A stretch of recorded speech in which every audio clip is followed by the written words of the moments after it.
جی سر، ایک اور سوال میرا یہ تھا، اجازت ہو آپ کی، تو یہ تھا کہ جی مطلب اب یہ سب چیزیں جو ہیں، مطلب جو ظلم ہوا اہل بیت پر، جو ہمارے تک دین ناقص پہنچا، اور جو رسول اللہ کے ساتھ یہ جو منافق تھے صحابہ سارے، اور ان کے ساتھ مطلب یہ سارا پھر فیٹ ہوا نا، مطلب یہ سارا سب اللہ کی مرضی سے ہوا. اللہ کی مرضی اس طرح نہیں کہ اللہ اس پہ خوش ہے، یعنی اللہ اس پہ ریوارڈ دے. اللہ نے اس دنیا کو اس طرح بنایا ہے میرے بھائی کہ اگر کوئی گناہ کرنا چاہے اس دنیا میں تو وہ گناہ کر سکتا ہے، کیونکہ یہ دنیا کس کے لیے؟ امتحان کے لیے. دنیا امتحان کے لیے، میرے اور آپ کے لیے نا. ابھی اب میں نماز نہ ہم دونوں نماز نہ پڑھیں، چھوڑ سکتے ہیں نماز؟ کوئی مشکل ہے بھائی نماز نہ پڑھنا؟ مجھے بتاؤ، کوئی مشکل ہے نماز نہ پڑھنا؟ رمضان کے مہینے میں ہم روزہ نہ رکھیں، کوئی مشکل ہے؟ کر سکتے ہیں، یعنی روزہ بلا وجہ ہم روزہ کھا لیں، کر سکتے ہیں نہیں کر سکتے؟ کر سکتے.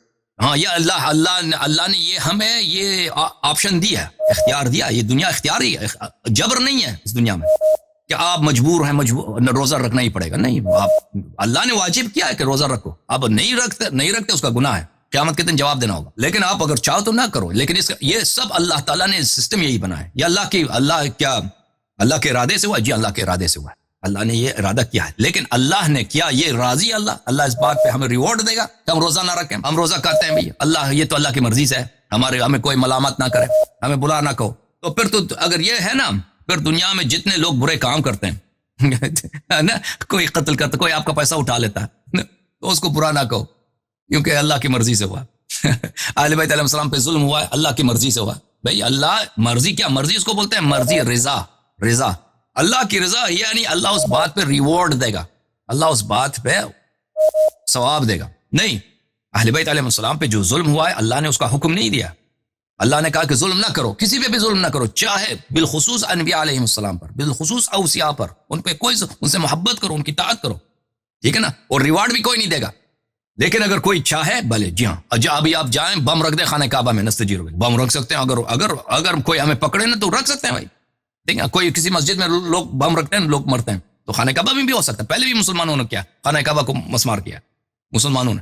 تو یہ کیا اللہ سے راضی ہے؟ نہیں، اللہ راضی نہیں ہے یہ. لیکن یہ دنیا سسٹم ہی یہی ہے بھائی، اس کا کوئی اور طریقہ کار ہی نہیں ہے کہ اچھے کو برے سے جدا کرنا، کہ اچھوں کو روز قیامت ان کو ریوارڈ دیا جائے، ان کو ثواب دیا جائے، ان کو جنت دیا جائے، اور جو فضول لوگ ہیں جنہوں نے غلط کام کیا ان کو جہنم بھیجا جائے. اس کے کوئی طریقہ کار ہی. یہ سسٹم اللہ نے بہت حکمت کے ساتھ بنایا، سسٹم بڑا حکیمانہ ہے. اور یہ بھائی دھوکہ دینا کہ اگر ظلم ہوا ہے تو اللہ راضی ہے اس سے، اللہ کوئی راضی نہیں. پیغمبر صلی اللہ علیہ وسلم کو شہید کرو، اللہ راضی ہے، اللہ کی مرضی سے ہوا. یہ فراڈ ہے کہ نہیں بھائی؟ مجھے بتاؤ طیب بھائی. ہاں فراڈ ہے تو میں تو اسی لیے سمجھتا ہوں. خیر جن لوگ دیکھو یہود جو تھے نا، قرآن مجید میں آیت ہے وَتَقْتُلُونَ الْأَنْبِيَاءَ بِغَيْرِ الْحَقِّ، کہ یہود جو ہے انبیاء علیہ السلام کو قتل کرتے ہیں. اپنے انبیاء کو بھئی ذبح کرو، قتل کرو، دیگچی میں ڈال کے پکا دو اس کو، بیچارے نبی کو. بہت سارے انبیاء گزرے، تو ظلم تو بہت ہوا ہے، اللہ کی مرضی سے ہوا ہے، بس اس کو کچھ نہ. یہ تو بہت بڑا فراڈ ہے بھائی، ایسا فراڈ عوام کو بیوقوف بناؤ. صحیح ہے طیب صاحب؟ میں تو خیر جی ایک سوال اگر آپ اجازت دیں تو میرا یہ سوال تھا کہ غدیر خم پہ جب رسول اللہ صلی اللہ علیہ وسلم نے مولا علی کا ہاتھ اٹھایا کہ من کنت مولا فاز علی مولا، تو پھر انہوں نے ڈائریکٹ یہ کیوں نہیں کہا کہ میرے بعد امت کے لیڈر علی ہیں؟ سیدھا سیدھا بول دیتے. بولا ہے نا. آج آپ نے میری تقریر سنی ہے جو وہاں آپ سے کال کیا تھا، ایک فیصل صاحب نے کال کیا تھا، فیصل کال نہیں کیا سر تھا. میں نے نہیں سنی. ہاں وہ آپ سن لیں بھائی، دیکھیں کہ نبی کریم صلی اللہ علیہ وسلم جو ہیں وہ اگر ان کے بعض فقرے نقل کیے گئے ہیں تو اس کا مطلب نہیں ہے کہ ان کے اور فقرے نہیں ہیں، ان کے فقرات بہت ہیں. میں آپ کو خطبہ دکھا دیتا ہوں جو غدیر میں ان کا خطبہ ہے، نبی کریم صلی اللہ علیہ وسلم کا خطبہ ہے. آپ سے پہلے 1-2 گھنٹے پہلے کسی نے کال کیا تھا، اس کا نام فیصل تھا، کراچی سے. انہوں نے بھی آپ ہی جیسا سوال کیا تھا کہ ان کا سوال یہ تھا کہ نبی کریم صلی اللہ علیہ وسلم نے کیوں اس بات پہ زیادہ زور نہیں دیا، مثلا مزید بیان نہیں کیا. ملاحظہ فرمائیے عزیزو، یہ کتاب ہے تو اس کے میں جواب میں آپ دیکھ لیں کہ دیکھیں کہ جو باتیں نقل ہوئی ہیں ہمیشہ نبی کریم صلی اللہ علیہ وسلم سے، کیونکہ وہ ہمارے معاصر نہیں ہے نا، ہمارے کنٹمپرری تو نہیں ہے، ٹھیک ہے نا. کنٹمپرری ہے کیا نبی صلی اللہ علیہ وسلم ہمارے؟ طیب بھائی نہیں کنٹمپرری تو نہیں ہے، ہمارے ہم زمانہ نہیں ہے، وہ پہلے گزرے. تو انہوں نے جو کہا جو کچھ ان سے نقل ہے تو لوگوں کے تھرو ہے، ٹھیک ہے نا، لوگوں کے ذریعے سے نقل ہوا ہے. اور جن لوگوں نے نقل کیا ہے ان کے نظریات، ان کے اپنے تعصبات اور ان کے اپنے جس سیاسی ماحول میں وہ رہتے تھے اس پہ بڑا اثر انداز ہوتا ہے. وہ تو اپنی ایڈیشنز ہیں، ان کی اپنی فیبریکیشنز ہیں. تو وہ اس کی بڑی وجوہات ہے. اہل بیت علیہ السلام کی جانب سے میں دکھاتا ہوں آپ کو کہ ان کی جانب سے جو نقل ہے، یہ کتاب سلیم بن قیس ہلالی ہے یہاں پر ملاحظہ فرمائیے میرے محترم ناظرین، میں آپ کو لے کے چلتا ہوں صفحہ نمبر 630 کے لگ بھگ ہے، یہ حدیث 11 ہے، 11واں حدیث ہے۔ یہاں پر حدیث غدیر کے متعلق امیر المؤمنین علیہ الصلوۃ والسلام سے روایت ہے۔ اچھا، روایت میں آپ کو دکھا دوں کہ اللہ کی جانب سے آیات جب نازل ہوئی ہیں، بہت ساری آیات نازل ہوئی ہیں، یا ایھا الذین آمنوا اطیعوا اللہ واطیعوا الرسول واولی الامر منکم، آیات نازل ہوئی انما ولیکم اللہ ورسولہ والذین آمنوا الذین یقیمون الصلاۃ ویؤتون الزکاۃ وهم راکعون۔ آیت نازل ہوئی ہم حسبتم ان تترکوا ولما یعلم اللہ الذین جاہدوا منکم ولم یتخذوا من دون اللہ ولا رسولہ ولا المؤمنین ولیا۔ یہ آیات جب نازل ہوئی تو صحابہ نے پوچھا یا رسول اللہ صلی اللہ علیہ وسلم، یہ آیات جو نازل ہوئی ہیں یہ سب مومنین کے لیے یا خاص ہیں؟ اللہ تعالیٰ نے یہ حدیث امیر المؤمنین علیہ السلام سے منقول ہے، وہ کون نقل کرتا ہے؟ خود راوی جو ہے اس کتاب کے مصنف، اس کا کوئی وہ بھی نہیں ہے، سلسلہ روات بھی نہیں، یعنی بالکل نہایت ہی صحیح۔